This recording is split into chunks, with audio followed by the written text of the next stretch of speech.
Hello, everyone. I'm back again. There's a lot to say and so little time to say it. I've been real busy. I got back to work, so I'm doing the day job thing again. I got back into that routine. So I've been promising I'm going to do another video just to give you a glimpse of what's going on. So here's a quick one. We're going to start over in Omaha, Nebraska for a reference point. There's Fremont. We'll go up north to a tiny town called Winslow. Winslow, Nebraska sits close to the Elkhorn River that you see there. I'm going to borrow some footage from the Dodge County Sheriff's Department, as well as the footage I shot from right about where that cursor is. I flew over about right here, and Dodge County Sheriff was, I think, shot another angle close to the similar area. I was able to superimpose them and give you a glimpse. The lower right-hand corner is what Dodge County Sheriff shot with their drone at the max flooding, and I shot what is in the upper picture, that is after the water has receded. Now, I wasn't able to go shoot anything while it was flooded because all the roads to this place from my place were closed.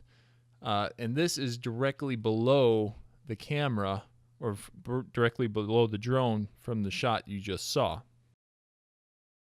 As you can tell, it's what they've been saying is not compromised.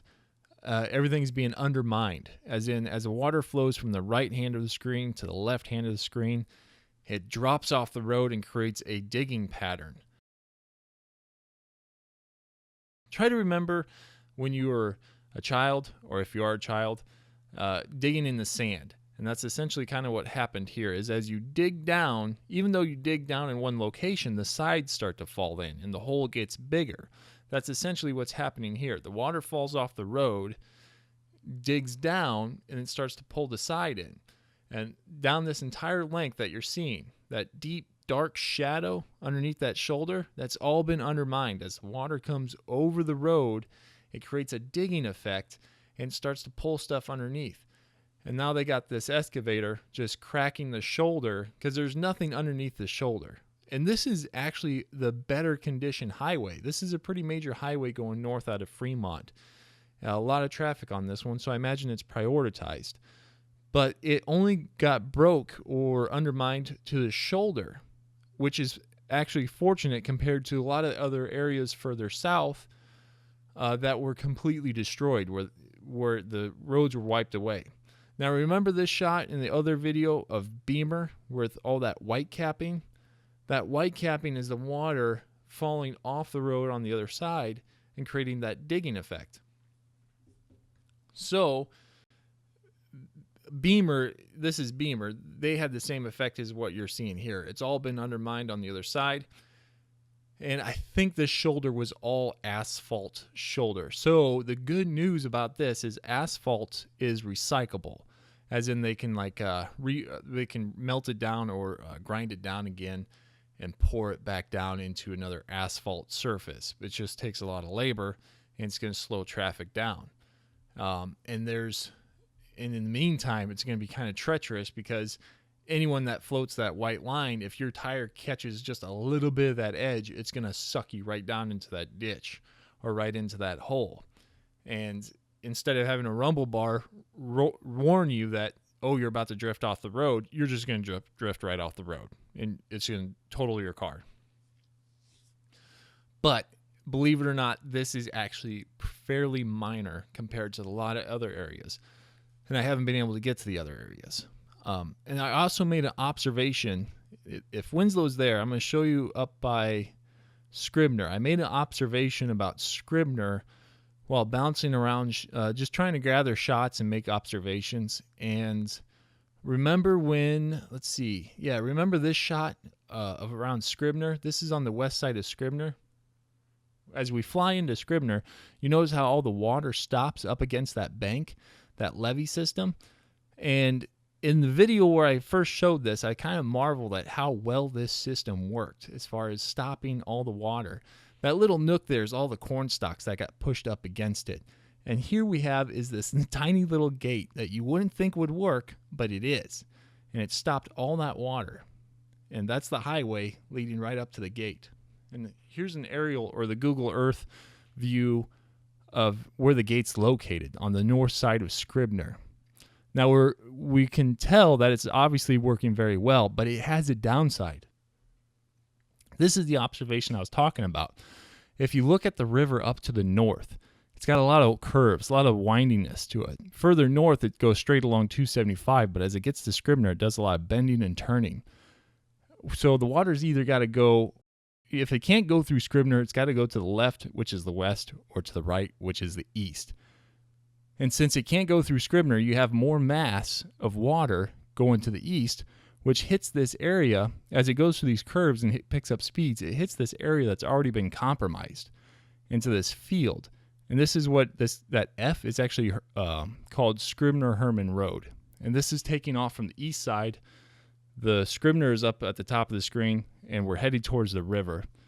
And that water to the upper third and to the right of the screen is that area that I was saying was compromised. What you're going to notice is once the river hit that area that was already weakened, it blasted through and it covered all that farm ground with sand.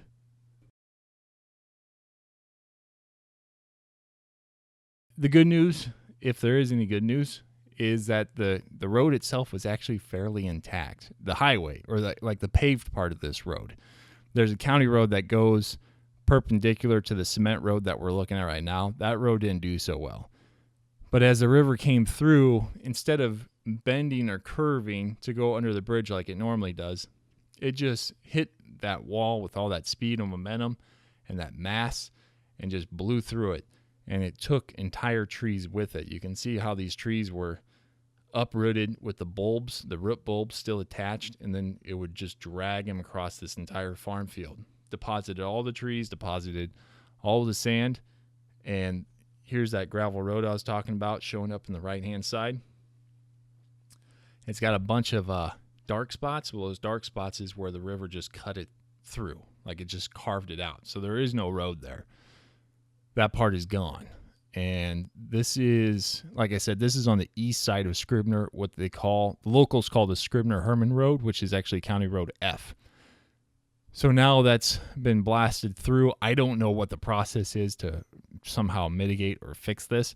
We saw a similar problem up by Beamer in a previous video. I'll try to remember to put that link in the description, where Beamer now has the river trying to cut a new path away from the bridge and towards the road. So it's going to try to cut a new path.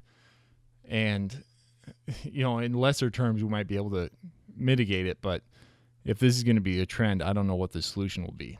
This is going further north up on County Road B. This was the last shot of the day. I thought I'd grab this one quick to give you an example of what's going on. This is County Road B that goes into County Road or Highway 275. Again, this is bad, but it's not the worst that I've seen through Facebook or some other posts. I just haven't been able to get to those other areas yet.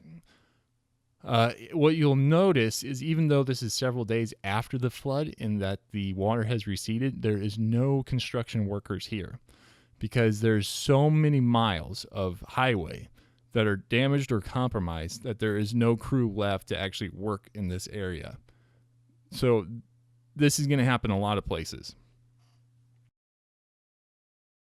You're going to have roads, maybe lesser traveled highways or paved blacktops between towns that are not necessarily abandoned, but just postponed for construction or repair for months down the road because there's just not enough crews to work this area.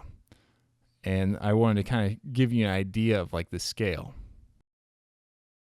Okay, so these videos have been a real big bummer, and I would like to end one on a higher note. In a previous video, I said if you would, some of you guys have said, well, you should be getting compensated for this, or you should do it professionally. And I was like, well, how about I started PayPal, and if you feel like giving me a tip of $2 to buy me a gallon of gas, I'll appreciate it. And some of you have done that, and it's a gesture that I found surprisingly moving. That people have kind of endorsed what I'm doing to a point where they're willing to donate money to it, and through that gratitude, I felt compelled to pay it forward, and this is how I'm going to pay it forward.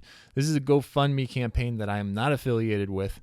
I didn't start it. I'm not part of the church group that started it, but I know the individual who did start it. It's one of those small town community things where it's a friend of a friend or a friend of a cousin. And I know that some of you folks outside of the community might feel like some of these big charities you don't trust, or you feel like if you donate to them, like some money goes to causes that you don't want to support, or it goes to financing stuff you don't want to support. But then you look at GoFundMe, and to put it politely, with disasters, you tend to get these GoFundMe campaigns that are not authentic. And they're started by people who are opportunists, or if I want to put it more aggressively, they're parasites. They start these fake campaigns to try to siphon off other people's sympathy. Well, if you want to donate to a GoFundMe that you can have faith that all your dollars are going to go to a good cause, and if I have earned your trust in any form or fashion by doing these videos, this is the GoFundMe I'm going to donate to. Right now it's at $200. It's going to be different by the time you see the video, because I will have donated to this campaign while it uploads, or while this video uploads. And I know the guy. I've sold hay to his brother, and I've met him individually, and he's one of those, he and his brother both are one of those unique individuals that are just genuinely interested in other people being well, being good. Even if you have different opinions of them, they're just authentically good souls. And it's rare to meet those people. Maybe you have a sense of when you meet those people where you shake their hand and you're like, oh, this is one of those guys. Like, you can just feel good around them. You can just be less on guard. I don't know what it is. I don't know if there's some sixth sense that humans have, but I do know if you donate to this campaign, you can rest assured. And now you haven't met this person, I understand, but I have. I would vouch for him, and you can trust that those dollars are going to go to a good cause. And for what it's worth, that's my opinion. And if you needed some direction, that's the one I would give you to. Thanks for watching. Have a good day, everyone. Thank you for all the comments. I try to read them all, and I won't be able to respond to all of them. But this has been a cooperative effort between you and I can't thank you enough for that. Thank you.